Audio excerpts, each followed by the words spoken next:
The winning blueprint presents.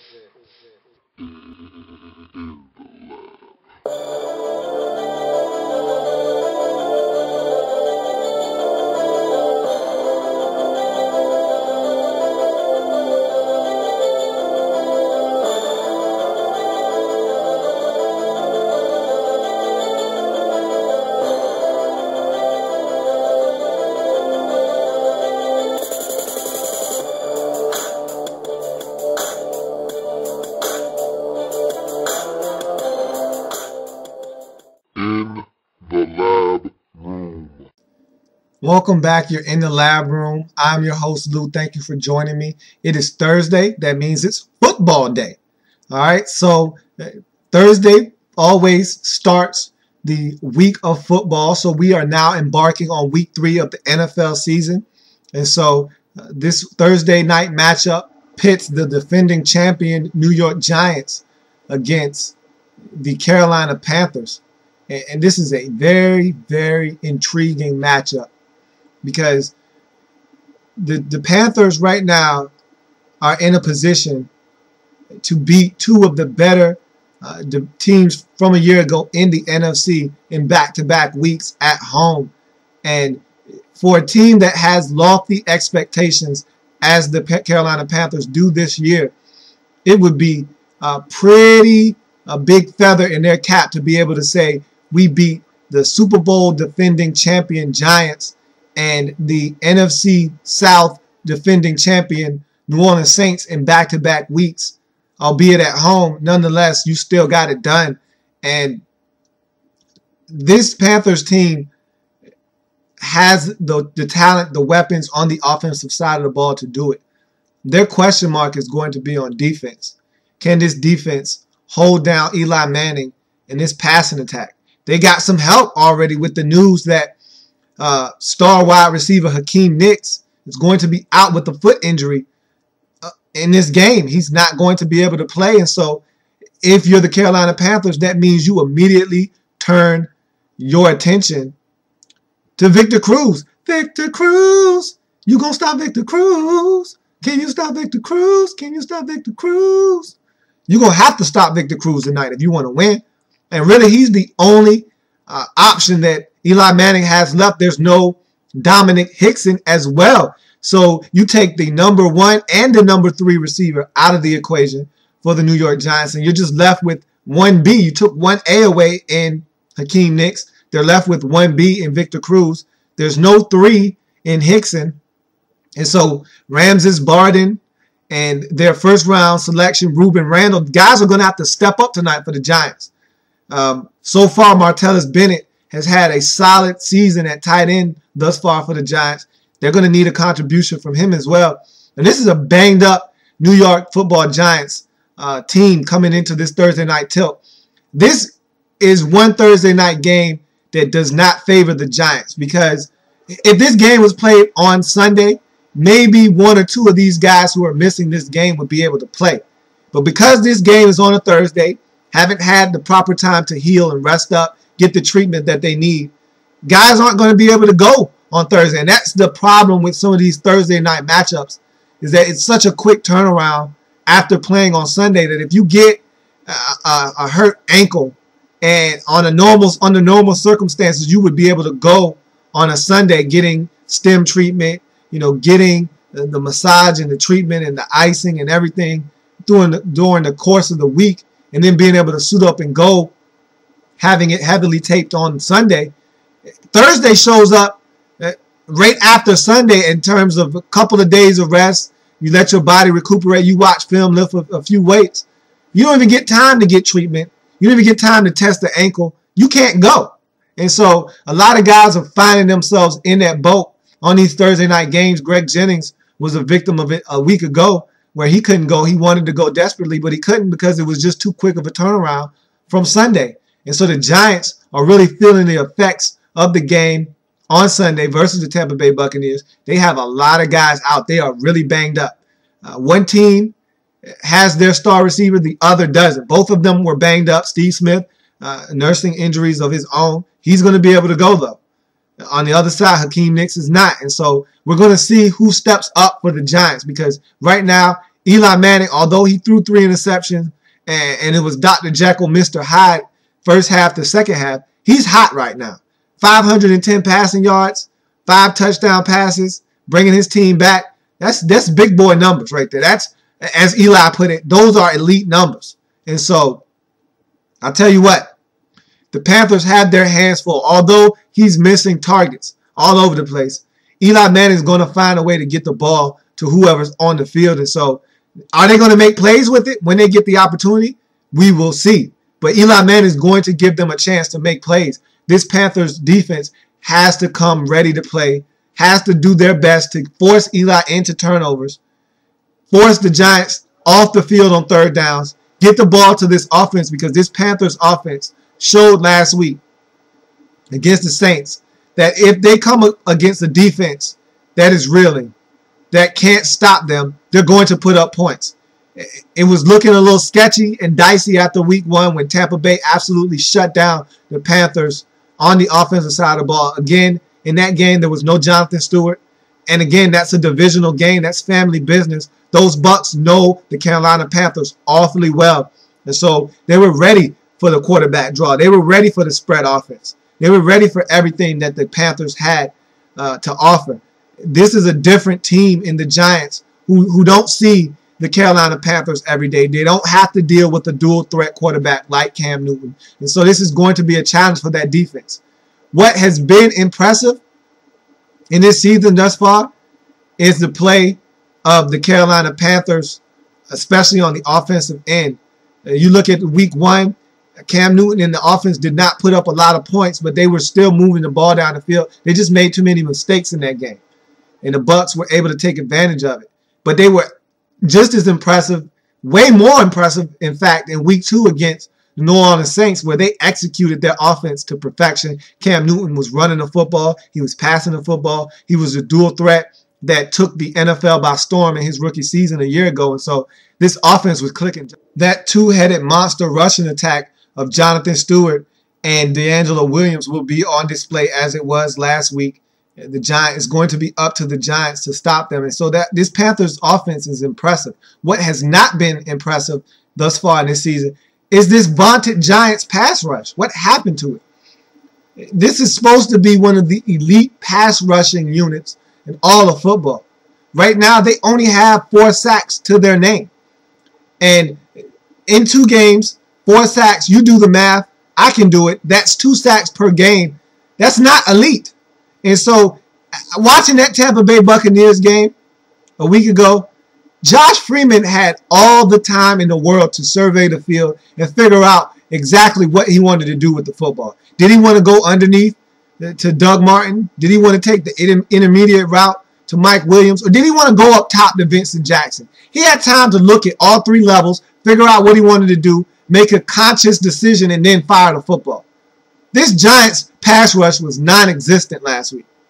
And so they have to get it together. They were a menace to the Cowboys in the first half of that game. In the second half, the Cowboys offense did whatever they want, whenever they wanted to that Giants defense. They did not stop the Cowboys in the second half. They didn't force a punt. They didn't come close to forcing the Cowboys a punt. I can't remember of too many critical third downs in that second half in the first game against the Cowboys. The Giants defense was lit up like a Christmas tree against the Cowboys in the second half. They were lit up last week by the Tampa Bay Buccaneers. And if not for the heroics of Eli Manning and that passing game and that offense, the Giants would be 0-2 right now. And so the Giants pass rush has to come alive. They got to bottle up Cam Newton. If Cam Newton gets to sit back there, survey the field, he's going to find the open receiver, whether it be Steve Smith, Brandon LaFell, Greg Olsen, or one of the running backs out of the backfield. He's going to find somebody. And if all else fails, you know what he's going to do. He's going to tuck the ball down and run. And the Giants right now cannot afford to allow Cam Newton to break the front 7. If he gets past that first wave of the defense with the patchwork secondary that they have, I would hate to see one of those guys try to bring Cam Newton down right now. You don't want Michael Cole. You don't want Justin Tryon and these guys trying to run Cam Newton down. As big as he is, as fast as he is, either he'll outrun him or he'll just flat out stiff arm him or run him over en route to the end zone. And so this front seven has to apply pressure, especially the front four.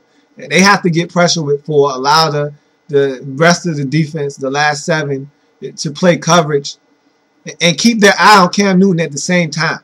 And the only way that's going to work is if they are able to bottle him up with the front four. If they can't keep contained, he gets outside the pocket, can make things happen. It's going to be a long day for the Giants. And I tell you what, I already said before the season started that this Giants football team was not a playoff team. A lot of people laughed at me. A lot of people thought I was crazy. But I said, I'm telling you right now, the schedule that the Giants have is one of the toughest schedules I've ever seen in my life. And it continues tonight. And with the amount of injuries that they have, David Deal, Hakeem Nicks, Dominic Hickson, Ahmad Bradshaw, they've got injuries all over the place. We're not even talking about guys who are gone for the season. And they're missing a lot of players on that football team.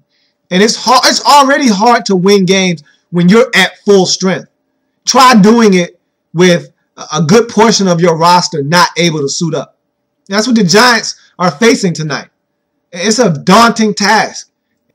I said all of that to say this. As much as I want to pick the Panthers right now, with all the injuries to the Giants along that offense and on that defense as well, no Keith Rivers. I mean, I could go on and on about all the players that they're missing on that team tonight. As much as I want to go with the Panthers, I just don't trust them.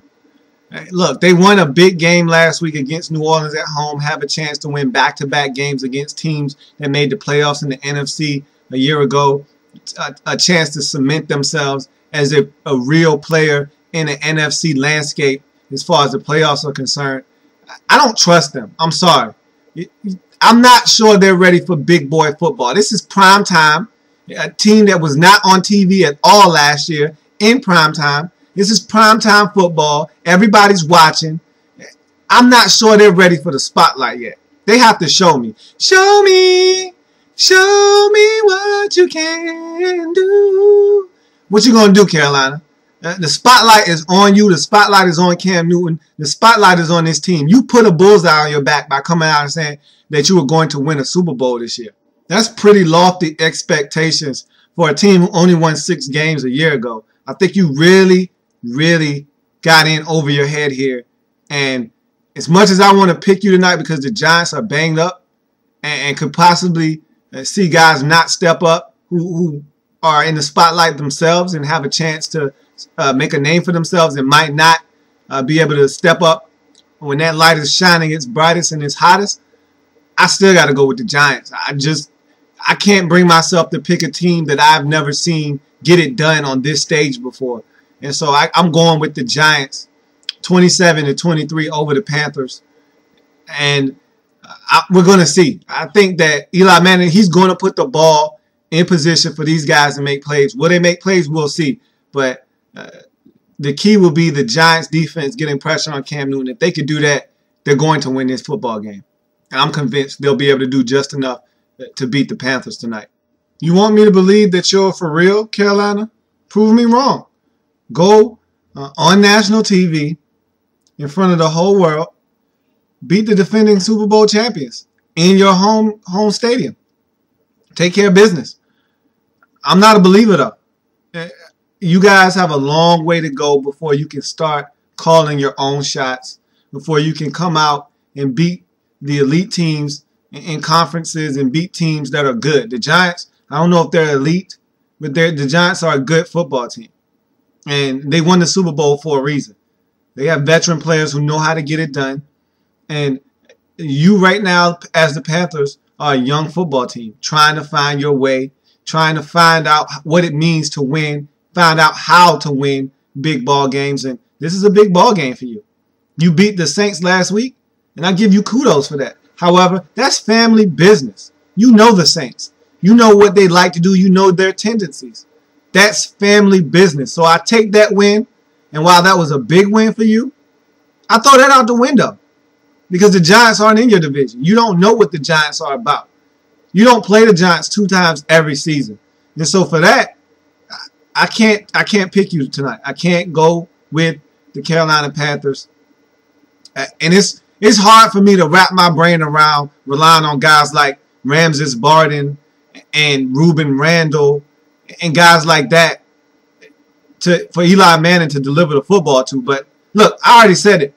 Eli's hot right now. Eli is hot. And if he gets going early on in this football game, they get him in an early rhythm, he can carve this Panthers defense up. And I'm going to tell you what, he's going to put the ball in positions for these guys to make plays. Will they make plays? That's the question that I'm asking myself right now. Is Ramses Barden going to make a play when the football is thrown his way? He's been in the league about 4 years now. Haven't seen him do anything. So, hard for me to believe that he's just going to show up on a random Thursday, week 3 of the NFL season, and just make plays. Could happen, though. Wk3 did it. So, we'll see. But again, I trust the Giants in their veteran presence because they know how to get it done. They won the Super Bowl last year. They know how to go on a road in the face of adversity, minus a lot of guys. They know how to go and get it done. The Panthers, meanwhile, a young football team, never been in this position before, don't know what it's like to be on national TV playing against a good football team in the Giants and take care of business. I'm not sure they know how to do that. And for that, I have the Giants taking care of business against these Carolina Panthers on the road, 27-23, to run their record to 2-1 and drop the Carolina Panthers down to 1-2 on the season. Let's hope that the New York Giants find a way to get this done. As much as I hate rooting for a team in the NFC East, I don't do it often. It's nothing worse than starting off with a loss on a Thursday. If you're in a football pool, that's a cardinal sin. You don't start off with a loss on Thursday. You got to get off on the right foot. And I feel the same way about picking teams weekly. I need to get off to a good start, especially with the week that I had last year, that abysmal week where I went 8-8, split it down the middle. I got to get off to a good start. I got to have this one. I'm all about trying to get this record in the right direction. And I pounded the table. I said I'm going to be better this weekend. I guaranteed it. If I'm going to do that, it starts tonight with the Panthers taking on the Giants. I need this one. I need it in the worst way. And so every pick that I've made this week was conscientious of who's playing, who's not playing, where the game is. I just got to be smarter with my picks. I broke this game down. I watched a lot of the teams' film, and I watched their games from a week ago, analyzed it, saw what they were doing, what they weren't doing. And so there you have it. You got my pick. I feel confident about it. Let's hope I come away with a W. And that's going to be a touchdown. Throw it up. Now, I'm going to tackle on this quick extra point. Josh Morgan, for all of you who don't know, he had an egregious personal foul penalty Sunday afternoon in the Redskins' loss to the St. Louis Rams at the end of the football game. In a crucial 3rd and 9 play, he caught an 8-yard pass, was stopped short of the first down by a yard, was going to bring up 4th down late in the game with less than 2 minutes to go in the ball game. Redskins trailing by 3. The Redskins, after that 3rd down play, were at the Rams' 31-yard line. And then, as I like to say, it happened as Josh Morgan got up, frustrated in Cortland Finnegan's shenanigans throughout the course of the game. The last straw was Cortland Finnegan, after tackling Josh Morgan, and smushing his face into his face mask on the way up. And Morgan had enough, got up, lost his cool, threw the football at him, got a 15-yard unsportsmanlike conduct penalty, caused the Redskins any shot of a field goal, cost them a chance to pick up the first down, cost them a chance to win the game. Now, he didn't lose the game by himself, but that was a big play in the game, and it really did hamper any chances of the Redskins having a legitimate shot of winning or tying the football game. And so there's been a lot of talk of releasing him, which I already talked about. That's asinine. I'm not going to talk about that anymore because it makes absolutely no sense to me. But what also doesn't make any sense to me is the fact that you have people sending this man death threats, talking about harming his family. Keep in mind that this is a game. We all love it. We all cherish it. And we all get wrapped up in it sometimes, maybe more so than others. I don't care if you bet $1 million on this game. I should never hear anybody talking about death threats when we're talking about a football game. People are talking about threatening his kids and his family. Are you serious? Are you serious? People should be ashamed of themselves. Whoever is doing this, I don't care if you're doing this for fun, if you're dead serious, you should be ashamed of yourself. How dare you talk about someone's life, their family's life, over a game of football? He made an honest mistake, cost his team a chance to win. He feels terrible about it. He knows the mistake he's made. Everybody makes mistakes in life. How dare you talk about taking someone's life? And I know it's only words, but that's ridiculous. Complete and utter nonsense. I just can't believe the nerve of some people. I think that is the most disgusting thing that I've ever heard in my life, is someone being threatened over a football game. Get a life. And stop talking about taking other people's. Get your own life. I'm at a loss for words, and it's hard to do that to me. I always have something to say, but this takes the cake. You should be ashamed of yourself. That's going to do it for this episode of In the Lab Room. I thank you for joining me. The nerve of some people. Gosh, you got to be kidding me. Join me tomorrow when I go over the slate of games one by one as I try a winner and get this train back on the right tracks. Right now, I'm struggling. Last week was maybe one of the worst weeks I've ever had at picking it. And let me be the first to correct a terrible error on my part. I told you guys that I went 9-7 on yesterday's episode. Not true. That is a false statement. I was 8-8. I barely made it to 500. I needed that Monday night game to save face, just to keep my head above water. So there you have it. I started out the season 11-5 and dipped down to 8-8, which gives me a total of 19-13 for the season. And so I told you guys a story. I told you I was 9-7. Can't even take credit for that. I was 8-8 last week. That was terrible. Horrendous. Gotta be better. So tomorrow I will be back to break down these games, give you the preview of these games, tell you who's going to win. And hopefully I'm right this week, because I already slammed my hand down on the table and told you I was going to be better this week. There's no way, there's nowhere but up from 8-8. So can't be any worse. Tell you that much. So that's going to do it for me. I thank you for joining me on this edition of In the Lab Room. Hit me up on Facebook. Like me on Facebook at In the Lab Room. Follow me on Twitter at In the Lab Room. That's the Twitter handle. I'm also on Gmail at inthelabroom@gmail.com. Drop me something in the inbox. I'd love to hear from you. I thank you for joining me again. Want to see you same time, same place. See you tomorrow. I'm out.